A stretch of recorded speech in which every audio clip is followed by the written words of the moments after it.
മാറി നിക്കോ, ഞമ്മളൊന്നങ്ങോട്ട് പോയിക്കോട്ടെ. ഒന്നും കാണണില്ലല്ലോ ഈ ഇരുട്ടത്ത്. ഇതെന്താ ഇവിടെ എല്ലാരും ഇങ്ങനെ ഇരുട്ടത്ത് കുത്തിരിക്കണ്? അതെ, ഒന്ന് ലൈറ്റ് ഇടുവോ? ഞാൻ വരാനിത്തിരി വൈകിപ്പോയി. എല്ലാവരും നേരത്തെ വന്നല്ലേ. ഷോ, ഒന്നും വിചാരിക്കരുത് ട്ടോ. എന്താ ഇയാള് ഞമ്മളെങ്ങനെ സൂക്ഷിച്ചു നോക്കണ്? എന്നെ മനസ്സിലായില്ല? ഞമ്മളെ സൈനബ. ഹാന്ന്, അതന്നെ, മുച്ചീട്ട് കളിക്കാരന്റെ മകളിലെ സൈനബന്നെ. അല്ലോ, ബാപ്പല്ല പോണത്. മൂപ്പര് ഇവിടെ എത്തിന്റെ റബ്ബേ. ഇതെപ്പോഴേനി കാണണ്ട. അതാ പുറത്തേക്ക് പോകണ്. ഹാവൂ, സമാധാനായി. പോയിക്കോട്ടെ.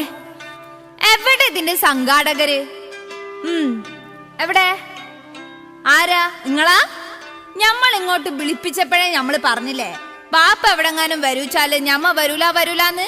നിങ്ങളല്ലേ പറഞ്ഞത് ബാപ്പൊന്നും വരൂല, വെറും സ്ത്രീ കഥാപാത്രങ്ങൾ മാത്രമേ വരൂന്ന്. അതെ, എന്താന്നറിയോ, ഞമ്മളെ വെട്ടിനുറുക്കി കോഴി ബിരിയാണി വെക്കുന്നും പറഞ്ഞ് നടക്കുക മൂപ്പര്. എന്തിനാന്നോ? ഞമ്മള് മുത്തപ്പാനെ നിക്കാഹ് കഴിച്ചതുകൊണ്ട്.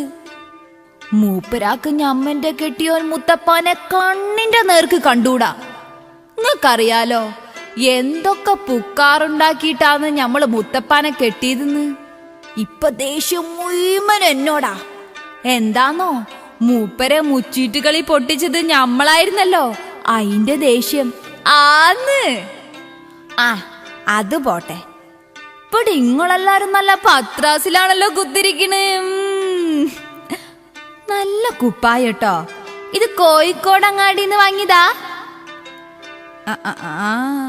നിങ്ങളെന്താ ചിരിക്കണ്? ഇത് ഞമ്മള് പെണ്ണുങ്ങള് വിശേഷം പറഞ്ഞതാട്ടോ. ഞമ്മൾ അവിടെ ഇച്ചോലൊക്കെയുള്ളൊന്നും കിട്ടൂലാട്ടോ. നല്ലത് എന്തേലൊക്കെ ഉടുത്തു വരണമെന്നുണ്ടേനി എനിക്ക്. വലിയ വലിയ ആൾക്കാരൊക്കെ ഉള്ള സ്ഥലല്ലേ.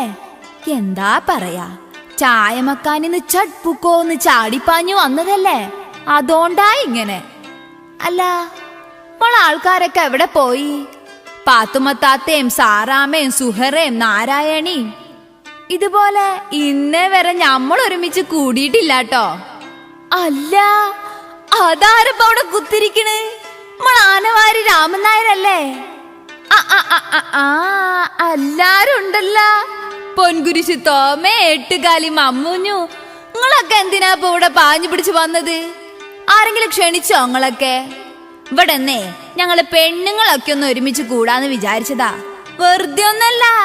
ദാ ഇവരെ ക്ഷണിച്ചിട്ടാ. ഒന്ന് പറഞ്ഞു കൊടുക്കീന്ന്. ഇങ്ങക്കെന്താ അപ്പോഴത്തേക്കൊരു നാണം? അല്ല മുത്തപ്പ, ഇങ്ങളും വന്നോന്ന്? ഞമ്മളൊറ്റക്ക് വന്നോളന്ന് പറഞ്ഞതല്ലേ നിങ്ങളോട്. എന്തിനാ പേർക്കന്നെ ബസിന്റെ കൂലി കൊണ്ടുപോയി കളഞ്ഞത്? പണ്ടത്തെ മാധുര്യൊന്നല്ലാട്ടോ. എന്താ അപ്പം ബസിന്റെ ഒക്കെ ഒരു കൂലി. ബസ് കൂലി മാത്രല്ല, തൊട്ടതിനും പിടിച്ചതിനൊക്കെ ഇരട്ടി പൈസയായിപ്പോ. ആന്ന്, നിങ്ങളൊക്കെ എങ്ങനെയാ ഇപ്പൊ ജീവിക്കണത്? അറിയാഞ്ഞിട്ട് ചോദിക്ക. ഭരണ വഴിക്ക് ഞമ്മള് മുട്ടായി തെരുവിൽ ആ അറ്റത്തുള്ള ചായപ്പീടികയിലൊന്ന് കേറി. ഒരു ചായക്ക് 8 ഉറുപ്പ്യാന്ന്. പൊറോട്ടയ്ക്ക് 8 ഉറുപ്പ്യ, കോഴിക്കറിക്ക് 90. ഞമ്മളെ ചായമക്കാനിൽ ഇത്രക്കൊന്നും വില കയറ്റിയിട്ടില്ലാട്ടോ. അല്ല മുത്തപ്പ, ഇതെന്താ നിങ്ങള് വിട്ടിരിക്കണ്? ഓ, മുത്തപ്പ പോക്കറ്റ് അടിച്ചാലൊന്ന് പേടിച്ചിട്ടാവൂല്ലേ? അതൊക്കെ പണ്ടേനി. ഇപ്പൊ മൂപ്പർക്ക് അമ്മാതിരി ബെടക്ക് ഏർപ്പാടൊന്നുമില്ല. ഞമ്മളെ കെട്ടിയതിന്റെ ശേഷം ആള് ഭയങ്കര നീറ്റാ. അടുത്തേക്ക് കുത്തിരുന്നോളിന്ന്, ഒരു കുഴപ്പമില്ല. ഇപ്പൊ ഞമ്മളെ ചായമക്കാനില് പൊറോട്ട അടിക്കലും പുട്ടുണ്ടാക്കലൊക്കെ അല്ലേ പണി. ഈ ദുനിയാവില് ആദ്യമായിട്ട് പുട്ടും കടലയും കച്ചവടം തുടങ്ങിയത് ആരാ? ആരാ? ഈ സൈനബ. ഞമ്മളെ പീടിയയിലെ പുട്ടിന്റെ സ്വാദ് വേറെ ഒരു പുട്ടിനും കിട്ടൂലാട്ടോ. ഒന്ന് പറഞ്ഞു കൊടുക്കിന്റെ രാമൻ നായരെ. അവിടെ നിന്ന് കടം വാങ്ങി പള്ളം നിറച്ചും തട്ടുമ്പോ അങ്ങക്ക് എന്തൊരു ഉസാറാ.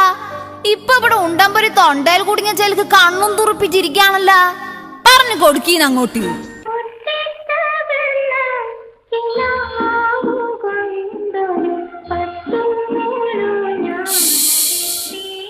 ഭാർഗവി കുട്ടി, ഭാർഗവിക്കുട്ടിയുടെ പാട്ട്. ഞാനൊന്ന് പോയി നോക്കട്ടെ. എന്റെ മുത്തപ്പ, പോകുമ്പോ ഞമ്മളെയും കൂട്ടണേ.